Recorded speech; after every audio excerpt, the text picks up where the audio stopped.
लो सज्जनों ते मित्रों, फैसलाबाद दे विच जनाब अब्दुल्ला पुल दे नाल जिहड़ा एक पुल बनाया सी, जिहड़ा झुमरे सांगले जांदा सी जनाब, करोड़ां रुपया लगा के आवाम दे फायदे वास्ते पुल बनाया सी। लेकिन अफसोस दी गल आ, इह वाला पुल लोगां दियां जानां लैण लग पिया है।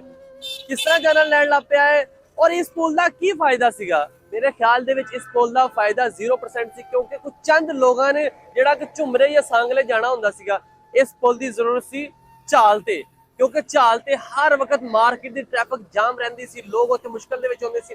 लेकिन खैर गवर्नमेंट दे काम आ, गवर्नमेंट ने कर दित्ता जनाब, पुल बनाता, करोड़ां रुपये ला के आवाम नूं मारन वास्ते बनाता।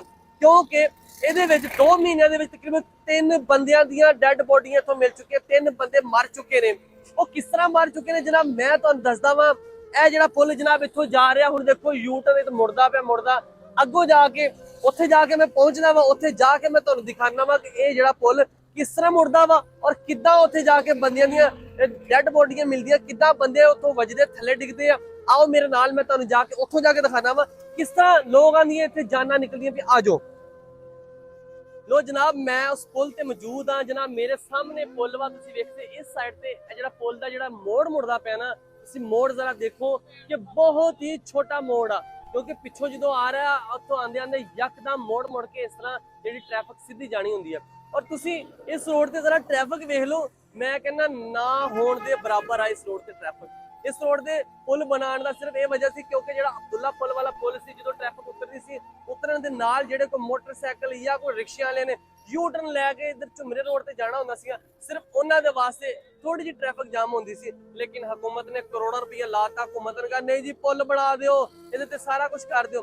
लेकिन अफसोस की गल आ, ये जिहड़ा पुल आ लोगां दियां जानां लैण लग पिया वा। लोग इत्थे मरदे पे आ, मरण दे आ, मोटरसाइकिल वाले आंदे आ बेचारे अपनी नॉर्मल स्पीड दे विच जांदे हुंदे, लेकिन उन्हां नूं इह नहीं पता हुंदा कि अग्गे जदों जाना वा यकदम मोड़ मुड़ना, मोड़ मुड़न दे नाल असीं डिवाइडर च वजांगे, वज के जनाब थल्ले डिगदा। हुण तुसीं जरा चेक कर लो किन्नी ऊंचाई आ, उत्तों वजदे आ ते थल्ले डिगदे आ। थल्ले डिग के जनाब जिन्ने भी बंदे आ ना, 3 5 4 बंदे इत्थे डिगे, जिन्हां दे विचों 3 दियां डैड बॉडियां ही मिलियां, क्योंकि वो जाम बाहक हो जाते हैं। और एक जिहड़ा कि जख्मी होया सी, जिहड़ा वो भी शदीद जख्मी सीगा, वो हाले भी बीमार आ।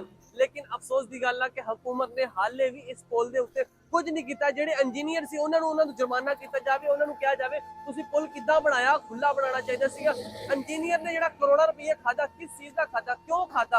हुकूमत ने चुप करके पुल बना के जान छुड़वाती। लेकिन लोग फैसलाबाद जिहड़े शहरी आ, उन्हां दा मरण दा इह मौत दा जिहड़ा ना पुल बनाता जनाब।